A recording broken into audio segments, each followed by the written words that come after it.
두 번째 유월절에 예수님은 베데스다 연못에서 치유를 마치시고 이제 예루살렘에서 갈릴리로 이동해 오셨습니다. 언제쯤 유다에서 내려오셨는지 알 수는 없습니다. 그런데 예수님께서 이제 갈릴리에서 사역을 하십니다. 예수님은 얼마 동안 이 갈릴리에 머무르셨을까요? 두 번째 유월절 직후부터 다음에 세 번째 유월절을 지나서 10월도까지 초막절 직전까지를 갈릴리에서 머문 기간으로 봅니다. 1년하고도 6개월을 더 계셨습니다. 예수님의 공생의 3년의 기간 중 과반에 이릅니다. 예수님이 갈릴리에 오시자 이곳에서도 베데스다 연못 사건 때 째려보던 그 정찰맨들의 감시 눈초리가 느껴지는 분위기입니다. 이때도 역시 안식일이 빌미가 되었습니다. 갈릴리에서도 여전히 이슈는 안식일을 잘 지키는가가 여부였습니다. 예수님은 그 논쟁을 돌파합니다. 이어서 이때 12제자를 확장하십니다. 그리고 제자의 도를 이루십니다. 산상수훈입니다. 제자들을 말씀으로 무장시킨 후 함께 갈릴리를 두루 다니십니다. 힘을 다합니다. 표적과 기사로, 비유와 지교로 오로지 백성들이 하나님 나라를 깨달아 합당한 삶을 누리기를 바라십니다. 그러다 예수님의 공생의 기간 중 세 번째 유월절이 돌아옵니다. 하지만 다른 해와는 달리 이번에는 절기를 지키러 유다 예루살렘에 올라가지 않으십니다. 대신 갈릴리 지역과 외곽 주변 나라까지 돌면서 하나님 나라를 전파합니다. 회개하라, 하나님 나라가 임했다 합니다. 예수님께서 베데스다 사건 때 안식일에 병자를 고쳤습니다. 그것이 예수님을 죽이고자 하는 또 하나의 빌미가 되었습니다. 갈릴리에서도 안식일 사역을 여전히 문제 삼고 있습니다. 예수님을 정찰하는 바리새인들이 갈릴리까지 와서 무리 중에 끼어 앉아 있습니다. 예수님이 제자들과 밀밭길을 지나던 때였습니다. 제자들이 무척 배가 고팠던 모양입니다. 그만 밀 이삭을 꺾어서 잘라 먹었습니다. 어느 틈엔가 추적하고 있던 이 정찰맨들이 안식일을 범한 것이 아니냐고 트집을 잡습니다. 바리새인들이 보고 예수께 말하되 보시오, 당신의 제자들이 안식일에 하지 못할 일을 하나이다. 이 밀 이삭을 꺾는 행위는 추수를 한 일입니다. 또 알맹이를 벗겨내기 위해서 손바닥으로 비비는 행위는 탈곡을 할 행위이고 껍질을 입으로 후후 부는 것은 키질에 해당한다는 것입니다. 일하지 않아야 하는 안식일에 밀 이삭을 잘라 먹는 행위를 바리새인들은 이런 식으로 해석을 했을 것으로 보는 학자들이 있습니다. 그러나 예수님은 아랑곳하지 않고 여전히 안식일에 치유를 계속하십니다. 하나님은 자비를 원하시고 제사를 원하시지 않는다. 이렇게 말씀하십니다. 종교적 행위에 너무 매이지 말아야 한다는 것입니다. 경직된 의식보다 사랑이 담긴 유연한 마음을 하나님은 더 원하신다고 말씀하십니다. 어느 회당에 들어가 보니 한쪽 손 마른 사람이 있었습니다. 이때도 여전히 사람들이 예수를 고발하려 하여 안식일에 그 사람을 고치시는가 주시하고 있거늘 어떻습니까? 어김없이 그 현장에도 정찰맨들이 있었습니다. 예수님이 묻습니다. 안식일에 사람의 생명을 살리는 것이 옳으냐? 죽이는 것이 옳은가? 선을 행하는 것이 옳은 일인가? 악을 행하는 일이 옳은가를 묻고 있는 것입니다. 종교의 허울에 갇혀 있는 그들을 뚫어지게 쳐다봅니다. 그리고는 손 마른 자에게 다가가서 내 손을 내밀라. 곧 그 손이 회복되었습니다. 바리새인들은 사냥꾼처럼 집요하게 따라붙습니다. 또 그 일을 빌미로 이번에는 헤롯 당과 함께 예수를 어떻게 죽일까 의논합니다. 바리새인과 서기관은 39개의 안식일 조항을 목숨을 걸고 지키고자 합니다. 그것이 거룩을 지키는 것으로 생각했습니다. 그러나 예수님의 입장은 달랐습니다. 진정한 거룩은 죄에서 벗어나야 가능하다는 것입니다. 죄의 문제와 관련되어 있는 질병의 문제를 해결하는 것이 더 중요하다는 것입니다. 진정한 안식은 죄의 문제를 해결하는 것입니다. 인간이 죄를 지닌 채 하나님 나라 입구를 들어갈 수 없다는 것입니다. 이어지는 갈릴리 사역으로 예수를 따르는 무리는 점점 더 많아졌습니다. 갈릴리 사람들만이 아니라 유대에서도 예루살렘 거주자도 몰려옵니다. 심지어 외곽인 이두메와 요단강 서편 그리고 두로와 시돈 근처에 사는 사람까지 모여들었습니다. 예수님은 이 즈음 산에 오르십니다. 그동안 눈여겨보아오던 자들 중에 12사람의 제자를 선발 확정합니다. 그리고는 이들에게 제자로서의 어떤 삶을 살아야 하는지를 구체적으로 일러주십니다. 그것이 바로 산상수훈입니다.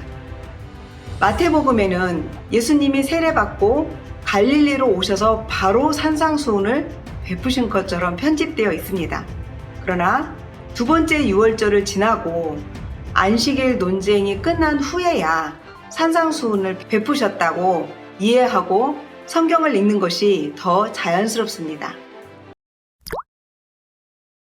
예수님이 12제자를 부르십니다. 제자는 가르침을 받는 자를 뜻합니다. 더러운 귀신을 쫓아낼 수 있는 모든 권능, 병과 모든 약한 것을 고치는 권능을 주십니다. 사도로 부르시기 위함입니다. 사도는 보냄을 받은 자입니다. 가르침을 받고 이 가르침을 전하기 위해 보냄을 받도록 이들을 부르시는 것입니다. 그렇다면 예수님은 이들에게 구체적으로 무엇을 가르쳤을까요? 산상수훈은 예수님을 따르겠다고 작정한 제자들에게 베푸신 가르침입니다. 그들은 누구입니까? 한때는 세례 요한의 회개운동에 동참했던 자들이 여럿 있습니다. 자신의 내면을 회개의 말씀으로 성찰하고 세탁하려고 했던 사람들입니다. 저 아래 마음속 웅덩이에서 울렁이는 부정물을 본 사람들입니다. 악취를 경험한 사람들입니다. 그러나 그러한 죄악 덩어리 실체인 자신을 스스로 어찌할 수 없다고 자각한 자들입니다. 하나님 나라를 볼 수 있으려면 어떻게 해야 하나 한 번쯤은 깊이 고민해 본 사람들입니다. 그런 사람들이 바로 이 산 중턱에 옹기종기 모여 있습니다. 12제자입니다. 이들을 대상으로 예수님이 베푸신 교훈이므로 그 깊이가 무리들에게 전해졌던 메시지보다 깊고 오묘합니다. 산상수훈은 수준이 높은 제자도입니다. 우리도 그 제자들처럼 자신의 자아상을 밝히 들여다본 후에야 조금 선명해지는 천둥소리입니다. 자신의 자아를 깊이 들여다보지 못한 상태에서는 그럴듯한 암성구절 정도의 깊이만을 경험하게 될 것입니다. 이것은 율법이 아닙니다. 율법의 정신을 건드린 선언입니다. 하나님 나라가 임했다고 예수님이 외쳤습니다. 하지만 이 땅에 임재한 하나님 나라를 경험하려면 이 산상수훈의 경지가 조금이라도 가늠되어야 가능한 것입니다. 동역해야 할 이 제자들을 앉혀놓고 예수님이 이들이 먼저 하나님 나라를 경험해야 결국 하나님 나라의 복음, 천국 복음을 전파하는데 동참할 수 있을 것이라 생각했을 것입니다. 높은 산에 오르려면 먼저 정신무장을 해야 합니다. 전쟁터에 나가는 군인은 먼저 군인 정신으로 무장해야 합니다. 산상수훈의 내용을 깊이 맛보시기 바랍니다.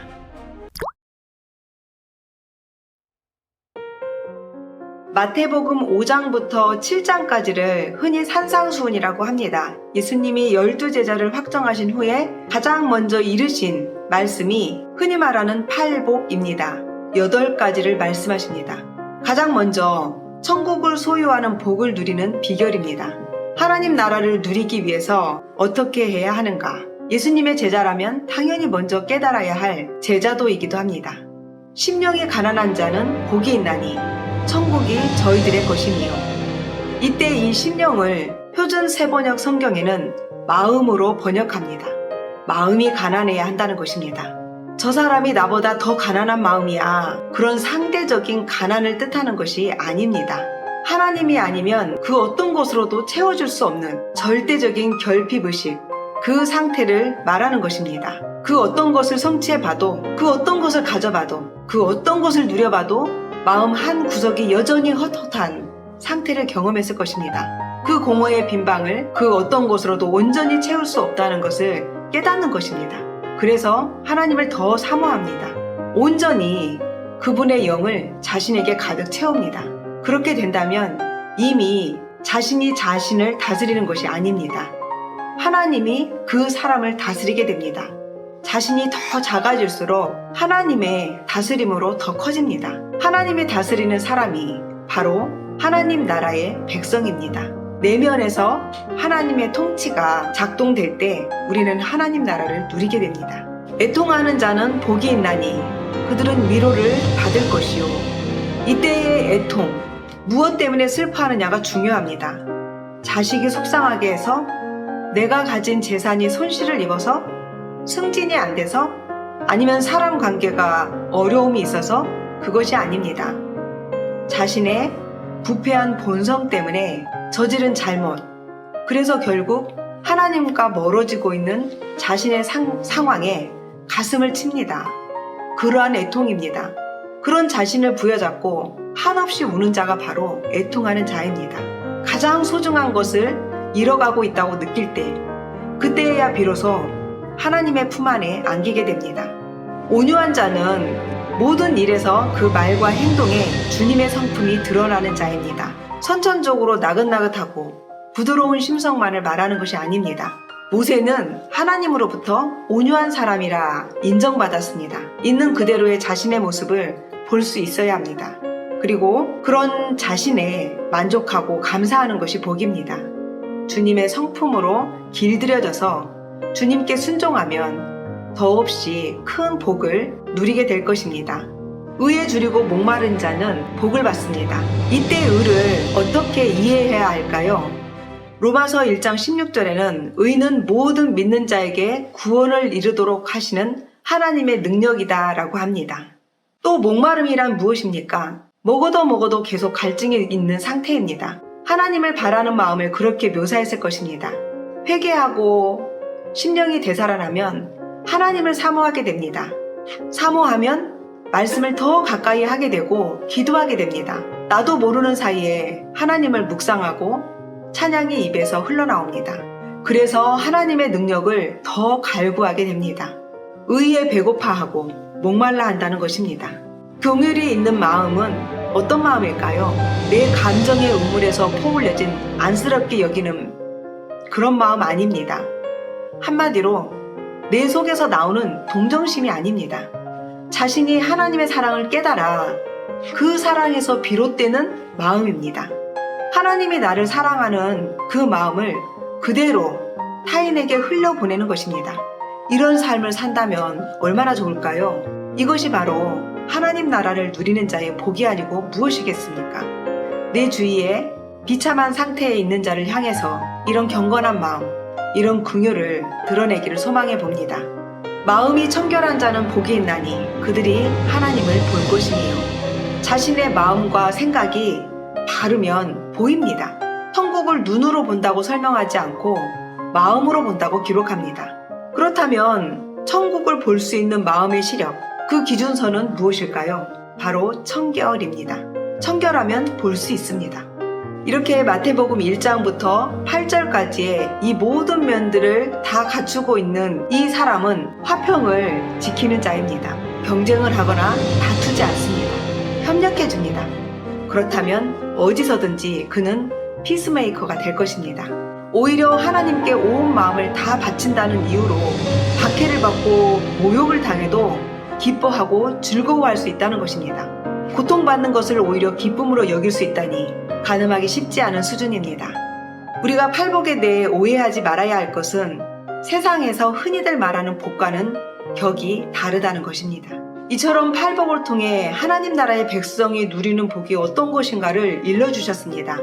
동시에 이 복을 누리기 위해서 하나님 앞에서 어떤 삶의 자세를 가져야 하는가도 가르칩니다.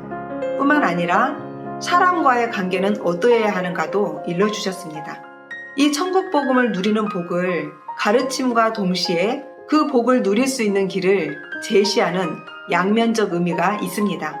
또 이 8가지의 제자도를 따로따로 구분하기보다 한 덩어리로 이해해도 좋습니다. 즉 하나님 나라 백성이 지녀야 할 총체적인 인격을 동시에 묘사한 것입니다. 하나님 앞에서 자신이 얼마나 처절한 진흙덩이인가 통절하게 자각한 사람이 제자의 도를 다할 수 있다는 것입니다. 우리는 지금 예수님이 산에 오르셔서 12저자에게 강조하는 메시지를 듣고 있는 중입니다. 예수님은 팔복에 이어 율법의 행위 자체보다 율법의 정신을 강조합니다. 우리가 새해를 맞아 웃 어른들께 세배를 드리는 것은 세배 행위 자체보다 어른을 공경하는 정신이 더 중요하다는 것입니다. 예수님이 율법을 폐하려 온 것이 아니라 바로 그 율법의 정신을 온전히 지키려고 오신 것이라 합니다. 율법과 그 정신의 간극을 구체적으로 설명하십니다. 옛사람에게 말한 바 살인하지 말라.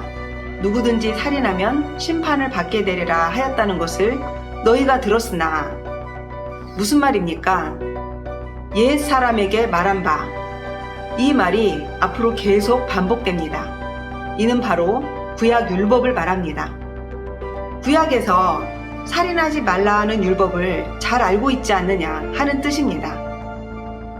나는 너희에게 이르노니 이렇게 시작되는 예수님의 말씀은 모두 율법의 정신을 이루시려는 것입니다. 살인 금지 계명의 정신은 타인을 사랑하고 화목하게 지내라는 것입니다. 5장 끝까지 옛사람들이 말한 계명을 나열하십니다. 간음하지 말라, 맹세하지 말라, 원수를 사랑하라. 그리고 동시에 그 정신이 무엇인가를 설명하십니다. 이는 하나님 나라의 다스림을 온전히 받아들여 그분의 정신, 그분의 뜻을 우리 삶으로 드러내는 것을 원하시는 것입니다. 그것이 하나님 나라 백성된 증거가 되기 때문입니다. 마태복음 6장에서는 생활 속에서 하나님의 의를 드러내라 하십니다. 구제할 때 다른 사람에게 굳이 드러내려 하지 말라는 것입니다. 또 기도도 사람에게 드러내려 하지 말라고 합니다. 이런저런 많은 말로 기도하려 하지 말고 꼭 필요한 말로 기도하라고 하십니다. 그리고 구체적으로 기도문까지 일러주십니다. 그것이 바로 주기도문입니다.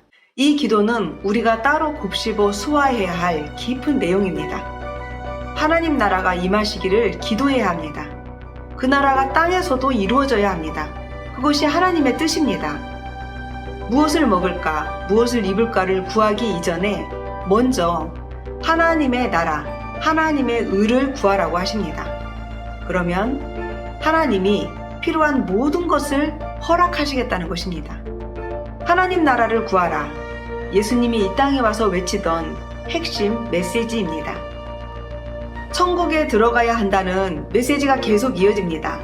나더러 주여 주여 하는 자마다 다 천국에 들어갈 것이 아니요 다만 하늘에 계신 내 아버지의 뜻대로 행하는 자라야 들어가리라.